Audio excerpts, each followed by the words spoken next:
What is going on, everybody? We are back with another review, and this time we're reviewing Season 1, Episode 7 of Alfred Hitchcock Presents.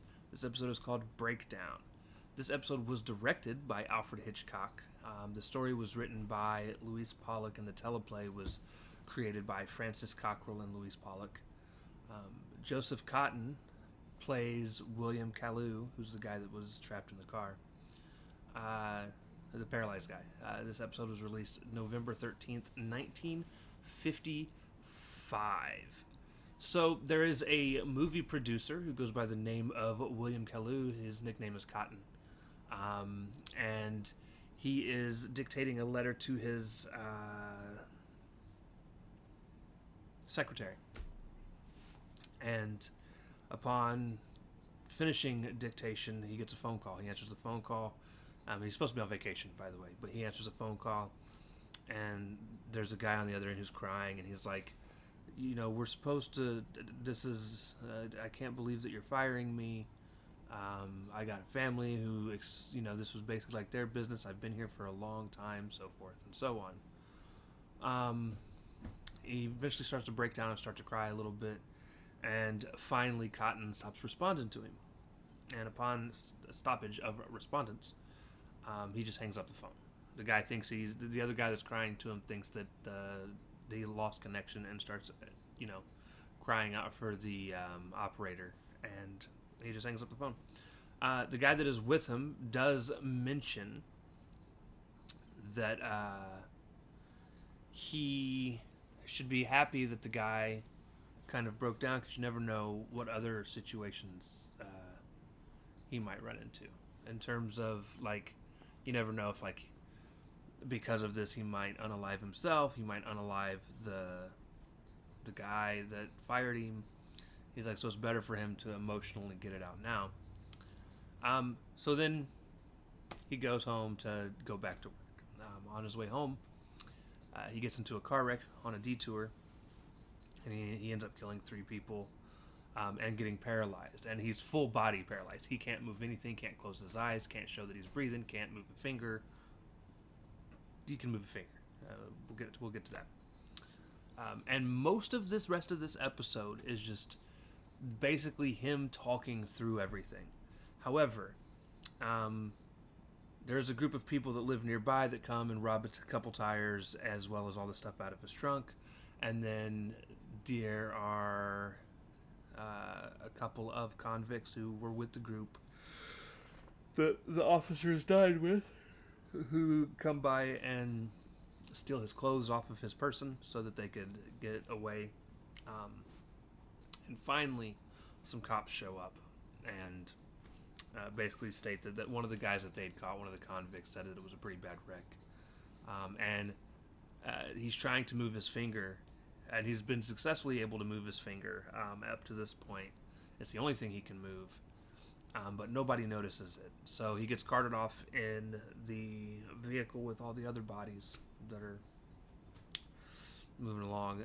He ends up at the coroner's office.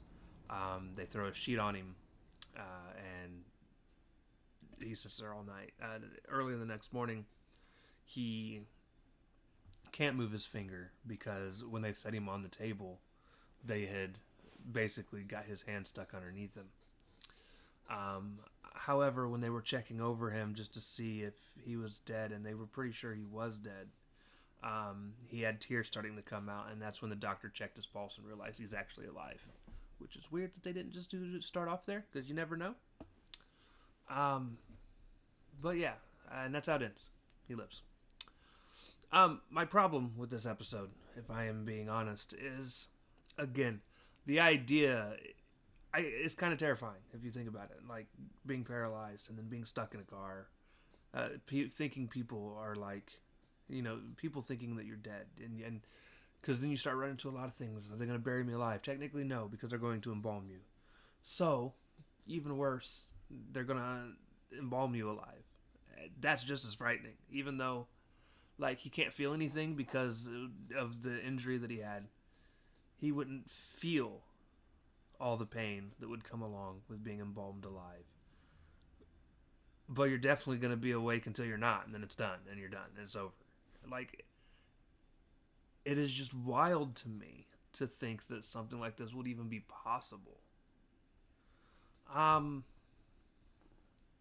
However, the execution, while acted perfectly fine, it's a boring concept for a story.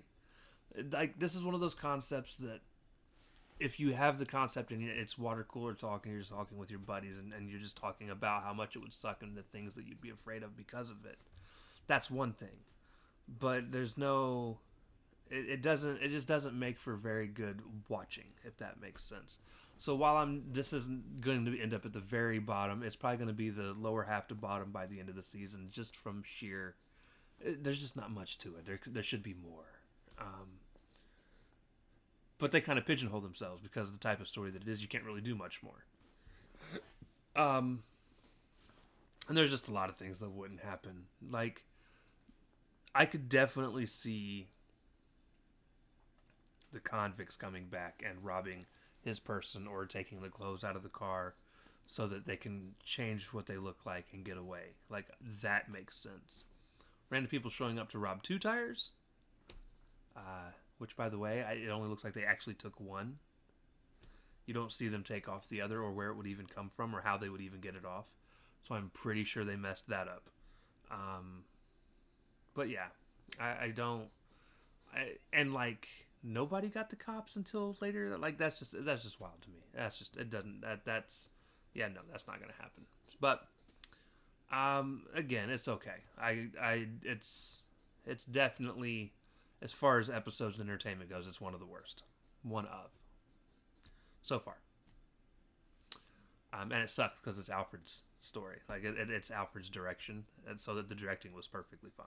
But, you know. Alright, guys. That is going to do it for this review. Thank you all for watching, and we'll see you next time.